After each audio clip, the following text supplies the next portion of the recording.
welcome back. It is the 31st day of the month of December, the last day of the year 2012.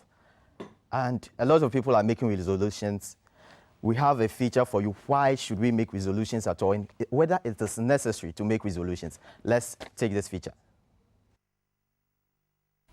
Every year, people analyze their failures and successes.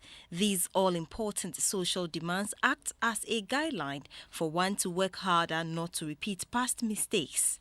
A New Year resolution is generally a goal people set out to accomplish in the coming year. The desire of improving in life and the commitment to outperform is somehow inherent in the human being. However, most of the resolutions made are not fulfilled to the latter. To some people, their resolutions never work for them. As usual, some resolutions might have been made for next year.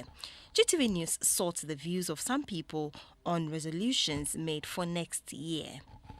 I set some goals for last year, but I couldn't accomplish it due to one or two reasons. So I'm praying that next year, 2013, I'll be able to accomplish all what I desire. For last year, God has been so faithful that I achieved most of my resolutions. This year, I want God to help me to, before the year goes to an end, maybe to have some land. Because of planning, I was able to, achieve some of them, not all. Because, some of them, that the circumstances will not allow you to achieve them, but the greater part I was able to achieve them. I planned for getting married, and by God's grace, it all came to light. I was able to marry. This year successful, so I'm thinking of better things coming next year, and I hope by God's grace it will all come to pass. So, is it important and necessary for people to pass fresh resolutions every year? When you consider the frequency with which we break the resolutions, you ask yourself whether we really firmly decided to do something better than we had done before. I think too many of us are caught in the culture that everybody is practicing. But I would urge that we take them seriously. Life is a progression, is dynamic, and certainly each person should seek to do something better than they did the previous year. Ghanaians who couldn't achieve their resolutions last year have been advised to focus much on the things they can do best to enable them to succeed in life. Why would you make 10 resolutions when making one can actually expand into other areas? So I think it is better to take one step at a time. What you need to do is to sit back. Look at your strengths. What are the things you can do well? If you focus on the things you can do well, those things will probably come more easily to you. But for goals to be attainable, one must consider the principles in goals setting in order to achieve them. Perseverance is very important. We can't just live life, falling to bits because we are not able to do certain things. Life is not going to come to an end because last year you failed. Life is just beginning. This is another beginning God is giving you. Lay hold of it and let God be by your side all the time. Hold on to Him when things get difficult, and you will find at the end of the year that you've been able to accomplish far more than you thought you would be able to do. Resolutions made with enough perseverance will always keep a person on a righteous path in a successful journey throughout the year. You're welcome back. We just watched the feature on the resolutions. Now we are moving on to our discussion on resolution making. Now, a new year is a great time to reset your internal clock, recalibrate your settings, and rechart your course. There is something encouraging and natural about using a fresh calendar page to make new goals in your life, which is why New Year's resolutions are so popular. But made in haste, resolutions can be pointless at best, discouraging and depressing at worst. When they are vague, broad, and unreachable, you are almost setting yourself up for failure. But when they are specific, productive, and attainable, resolutions are truly be an Ebenezer in your life for some healthy changes. Ebenezer means that that's how far the Lord has brought us.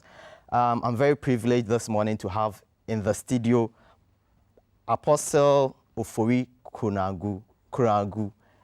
He is the General Secretary of the Apostolic Church, Ghana. You're welcome, Mr. Kuragu. Thank you very much. And also Mr. Samuel Jonathan. He is Executive Mentor and Leadership Coach, Manpower Clinic. You're welcome, Mr. Jonathan. Thank you. I'm glad to be here. That's good. Now, resolutions. Have you made any resolutions? You, Mr. Jonathan, first.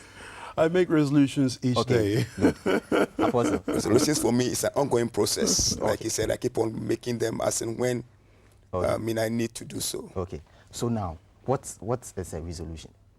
Well, a resolution is a statement of intent or purpose to make a change. It can be a change of action, it can be a change of direction, or change of destination. So it's actually a statement of purpose. Okay.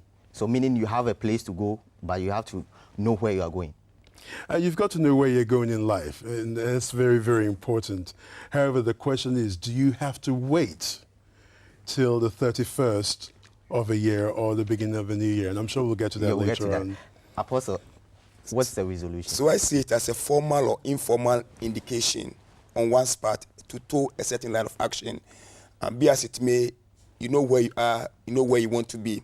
So when you resolve, that means that there is a statement which might be formal or informal, and that, as it were, motivates you and pushes you towards a certain line of action. Okay. Now, is there any contradiction between a resolution making and then making a plan? Because once you live your life on daily basis, you have a plan, you want to achieve something in life. What is the distinction between making a resolution and then a plan? I love your question because your question identifies the leading reason why resolutions are not being accomplished. Yeah. If you have a resolution or you resolve to do something and you don't have a plan for it, you've automatically assassinated that resolution. Mm-hmm. And so the best way not to fulfill a resolution is not to have a plan. And then in terms of also having a plan, it must be a workable plan. Sure. You know, many times people have plans which are not workable or attainable. And so having a plan is very, very integral and essential in order to accomplish a goal or a resolution. Apostle, now, how does one's resolution fit into the plan that you make for your life? You see, when you resolve to a certain line of action, I see a plan as a roadmap. You really resolve that within the next few months, I want to be here, I want to do this, I want to do that. You need to sit up and have a roadmap. How do I go on course? Where are the exit points, possible exit points that can veer me off course? So you have a definite roadmap. It's like you want to move to Kumasi from Accra. You want to know whether you're passing over the hills, you're passing straight towards Suhum. So I resolved to be in Kumasi in the next 4 hours. And by going, through Mamponekwapim or through Kofodia or through Suhum, I'll be there in the next 4 hours. So planning is when you have a roadmap which will help you attain your resolution. Now, making resolutions, is it necessary at all? Is it necessary? Why do we have to make resolutions? For instance, I have a 5-year plan to achieve something. So why should I have a resolution once I have this 5-year plan to achieve what I want to achieve? Well, resolutions are important. Okay. Our commitment to them is more important. Everybody can say, I want to do this, I want to be this. And then when you are in a religious society like Ghana, many people want to depend on scriptures. I can do all things. And many a time we misunderstand the spirit or the reason behind that scripture. And so in terms of having a resolution, it's very, very, very important. It's you making a statement. It could be verbal, it could be written, that this is what I intend to do. Now, resolutions are more effective when they're written down, because a good friend of mine, Brian Tracy, would say that when you write a goal down, you have a 1,000% better chance, if there's anything such as 1,000%, you have a better chance of accomplishing it. And then the most popular book in the world, in which God instructed Habakkuk that, look, stop complaining. Why don't you write it down? When you write it down, it speaks back to you. Now you have something that you can look at, something that you can work with. And so resolutions are very, very, very important. And sometimes they keep us in line, especially when we share them with who I will call an accountability partner. Because sometimes you alone cannot do it, and one is too small a number to achieve greatness. Yes, we'll come to Apostle, the same question. How important yes, you see, God created man in such a manner that our lives should be improved upon on a daily basis. Let's look at what God himself did.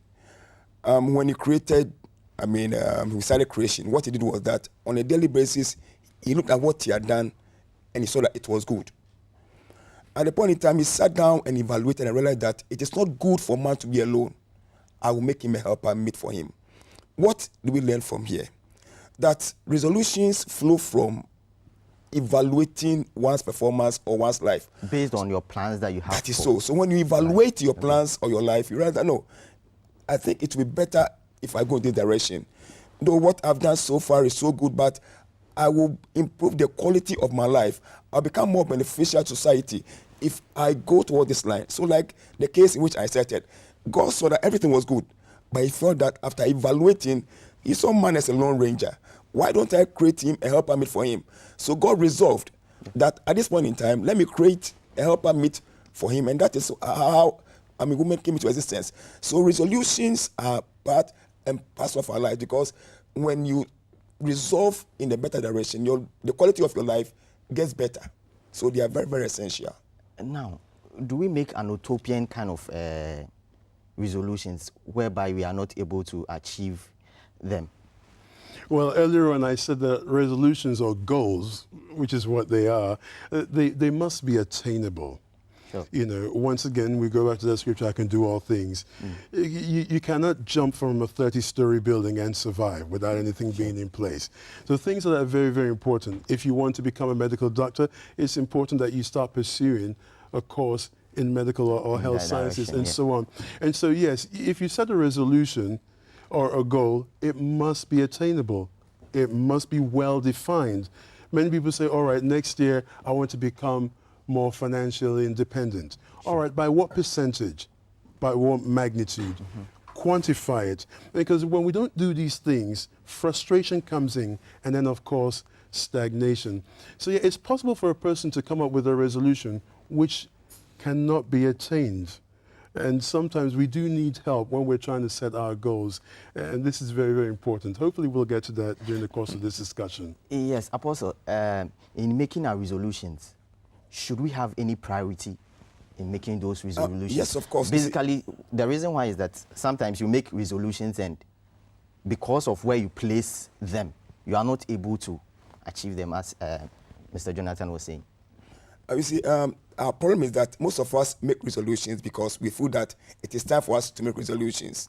So by the end of tonight, you see plenty of people just lining up either before God or in their closest to make resolutions, because they feel that 31st December is the time for resolutions. So because they are pushed by other things, they just speak anyhow. But like I said, if you check the quality of your life and you place the resolution in a certain context, so the contextual framework will push you. So now I've sat down, I've looked at my life, I've seen that this is where I've gone. This is where I should be going. So I place it in another context, that in view of where I want to go, then I have to do A, B, C, D. And you have to quantify it, put metrics to it. That I know my strengths, I know my weaknesses, I know my opportunities, I know the threats which are facing me. So within the framework of my life, this is what I can achieve. So don't just have those utopian resolutions because everybody's making something, so you have to join the chorus. I mean, you just waste your time. So it is very important we count the cost of our resolutions before we venture into it. Or, like, for instance, when the year is about to end, you just come out and then say anything just like that. Well, you see, in terms of when the year wants to end, and I think Apostle referred to that earlier on, you see, in the Olympics, starting before the gun goes off can get you disqualified. Sure. But in the arena of life, starting before the clock starts can actually get you qualified. Why do you have to wait to the last day of a 365-day duration to say, I realize I need to change this? Whereas change is continuous. Change is daily. And so, like Apostle mentioned earlier on, once you review, you remember one song that Michael Jackson sang, I'm looking at the man in the mirror.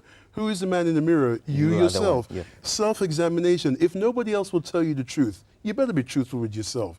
You realize that change is necessary in this area. Now the question is, do I have to wait till the year runs out before I begin? Or do I need to start now? Now, let's say the government says, for example, interest rates for mortgage loans will drop down to 0%. Then I can say, all right, and that's going to start January 1st. Now I could say, all right, the purchase of my home, I'll make sure that I do that come January 1st because I have something I'm looking forward to, 0% interest, which is good. However, you can continue to do the other things, shopping for the decor, looking for things that you have to do, saving for your down payment. So once again, every resolution must have a plan, a line of action of what needs to be done. But above all, you must have the habits of success that will keep you committed to the plan, because a good plan without commitment will result in failure. Yes, Socrates said that an unexamined life is not worth living. So at what point in time do you evaluate your life to know that I'm on track, I'm lacking behind, and how to push on to achieve those resolutions you make? I will not be put it on a daily basis, on a minute-by-minute basis. As you go on in life, you should be making resolutions. Depending on what you have on your resolution. That is, you see, I see resolutions as maintenance. When you have a proper maintenance culture, you have certain works of maintenance you do on a daily basis. You can't be painting your house on a daily basis. No. You have to sweep the house every day. There are certain things you do weekly. There are certain things you do monthly. There are certain things too you have to do annually. For example, getting to Christmas, a lot of people painted their houses. So that is what resolutions too are like. There are certain things on a minute-by-minute basis you have to be evaluating and resolving. For example, if I woke up today coming from Kaswa, let's say I have to join public transport, and I stood here for the next 1 hour, I didn't get it easy coming to Accra. Yesterday I stood here, it took 5 minutes for me to get to Accra. I don't have to wait until 31st December before I resolve that from today I'm going to stand here and wait for transport. These are matters which you have to do on a daily basis. So put it in the context of a maintenance. Look at the things you have to be evaluating on a minute-by-minute basis. There are certain things that you can only review at the end of the year. Those are things probably have to push it to the end of the year. But I don't see why people have to wait until 31st December. As I came to this studio this morning, probably I might have made certain mistakes. So I resolve that I got late. Go back to, Yes, so I will not do it. So by the time I leave here, I'll resolve that next time I want to come to GBC, by let's say 4:45, this is what I have to be doing. So it should be an ongoing process. So resolutions based on daily, it should be a daily activity. It depends on the nature. Yeah. Like I said, there are certain things you have to be doing on a minute-by-minute basis. There are certain things you have to be doing on a day-by-day basis. There are other things too, week by week. So you have to compartmentalize your life. Look at those things which you have to review on a day-to-day basis. Look at those things you have to review on a week-by-week basis. Look at those things you have to review at the end of every month. And look at those things you have to review at the end of every year. In fact, if you want to push all your resolutions to the end of the year, it will be a very tedious job for you. It will be very quite tedious. And that's exactly what happens in this nation. Most people don't review their lives. They push everything to that single day, end of December, and they end up with unfulfilled resolutions. And some research I chanced on says that in UK, by the 9th day of the year, the beginning of the year, that's January, and then so meaning that on the 10th day, just everything is quite there. Resolutions are not workable anymore. And it's not just in the UK. The UK may be very good in documenting and keeping records, which is something we're lacking over here. And so if we were to do the statistics here, you may find out that it may be the 9th day as well, or it may even be by the 3rd day. But you see, don't forget, one thing that success and failure have in common is that they both start with habits. Sure. They both start with habits. So you see, earlier on, he was saying that reviewing your goals or your progress must be habitual. It should become second nature so that it's not a burden. So it's very, very critical, very, very important. So what are you supposed to consider in making these resolutions? Apostle, do you want to get started or should I start? Yes, quite a bit. Yes, I believe like you have to look inside yourself. You have to look at what is good for you, what you think can help you, what you think can help the cause that you want to attain in life. You know what the Lord has placed you in this world to achieve. And in the course of achieving what you want to achieve, you know that there are roadblocks. There can be exit points that you've not budgeted for. So in order to keep on course, there has to be constant review. So I believe that in having resolutions, you have to look at what you are up to, why the Lord created you, what purpose the Lord gave to you, and that one will inform whether you need to resolve. Because like I said, you want to be in Tamale in the next 45 minutes. Yeah. You should know how you should go. So the time component also informs you about the resolution, how and the means by which I have to go. So if I have to be in Tamale for a conference next 1 hour, then definitely I have to be going by air. So the time framework, the purpose of life, these are all factors which feed into our resolution making acumen. And I'm glad he mentioned purpose. You know, the previous segment you had was about purpose. There are many people who do not understand what their purpose is. Right, yeah. Believers and unbelievers alike. And so until a man can understand, why did God put me here? Why am I in Kasua and not Casablanca? Why was I born in Ghana and not Guyana? Until a man can identify his or her purpose, they can be laboring in the wrong direction. Because activity is not the same thing as advancement. Many people are busy running around, but they're running in the wrong direction. Yeah. And I always say, you cannot become that which you cannot define. And so if you have a goal or a resolution, it must be well defined. I always ask people when I go to minister at the church, how many people want to be successful? All hands go up. Even those who are yet to give their lives to Christ, because nobody is allergic to success. And then I say, wonderful, 100%. Who can define success? And all of a sudden, there's silence in Jerusalem. All of a sudden, Galilee has no voice. So sure. You cannot become that which you cannot define. It's very important. Your resolutions must be well defined. And if you're struggling in this area, and you realize year after year, you're not making your resolutions, you're not achieving your goals, get help. It's a great indication that you're ready to grow when you realize, I need help. Unfortunately, in this part of the world, many of us suffer from egomania. That ego okay. that, you know, who are you to tell me that I need help? Who are you to tell me that I need a coach? And egomania is so funny. It makes everybody else sick except the carrier of that disease. So you realize that, you know what, you're not growing and you refuse to acknowledge that I need help growing. And I think that when we get to that level that, you know what, I need a coach. I need a mentor. I need somebody who can provoke me to do the things which I'm supposed to do, which I am not doing. Because talent is not enough, and prayer is not always enough. You need help. But we have our parents who are supposed to be our guide. What are our parents doing? You are a parent. You're a parent. Yes. What do you do for your children in with regards to making their resolutions and setting their plans and then their goals on course? No, you sit down with them and help review. And that's one thing Apostle mentioned earlier on. You've got to review. You cannot advance into the future without taking stock of the present and how you got there, which is the past. And so even with children, you can make it simple. KIS always works. Keep it simple. Okay. For a little child, understand, look, how much did you save this year? Oh, Mommy, I was only able to save 80 pesos. I wish I could have done more. And Mommy says, all right, how much would you like to save in the coming year? Mommy, if I can save one CD 50 pesos, I would love to do that. One CD 50 pesos. All right. How many months do we have in a year? The little child, if they're old enough, will say, Mommy, we have 12 months. All right, 12 months, and you want to get one CD 50 pesos. How much do you think you need to set aside each month? And then the child will say, okay, Mommy, let's do some calculation. You do the calculation with the child, and then they realize, you know what, probably between 10 and 15 pesos. If you can get that per month, you're more than likely to achieve that goal or saving one CD 50 pesos. And even as a pastor and as a servant of God, I always tell people, those who are yet to confess Romans chapter 10, verse 9, they understand biblical principles, they understand the principles of success, and it works for them. And so once again, in a very religious society here, whereby we blame the devil for everything, we have to be ready to take responsibility, because all that pertains to your success and godliness, God has given to you. Sure. Actually, we don't have studio audience. We don't have text lines on, but one of my colleagues have brought in a request. They are saying that, can you give an example of daily resolutions, Reverend?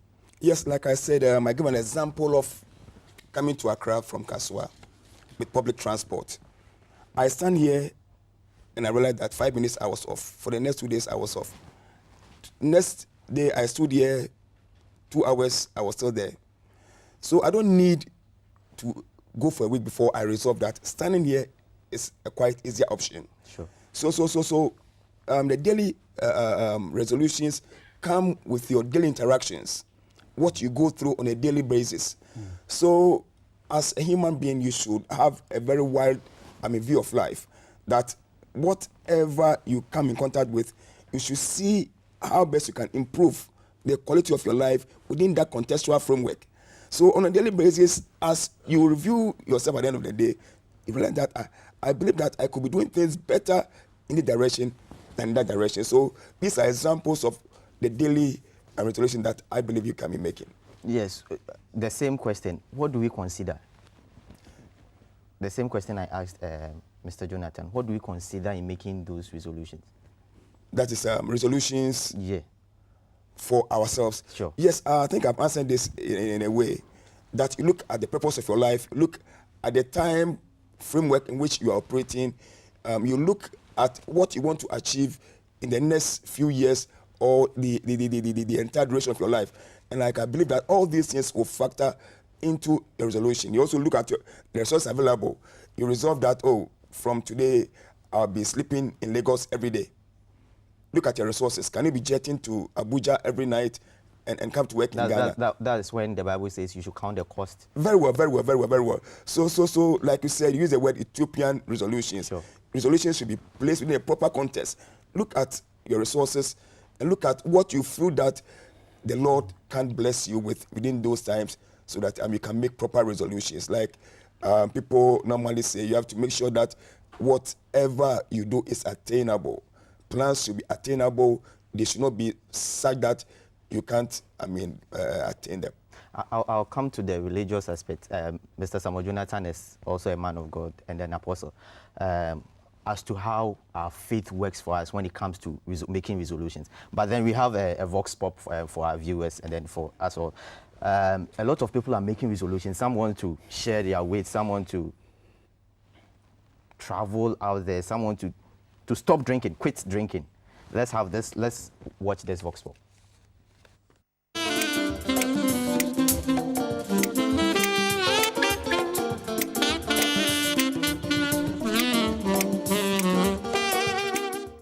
Resolution is a firm decision, something one makes up one's mind to do or to stop doing. And so when we talk of New Year's resolution, then we are talking of a firm decision that one takes for the year that is ahead of him or her, the coming year. I will associate everything with God. So I'm saying that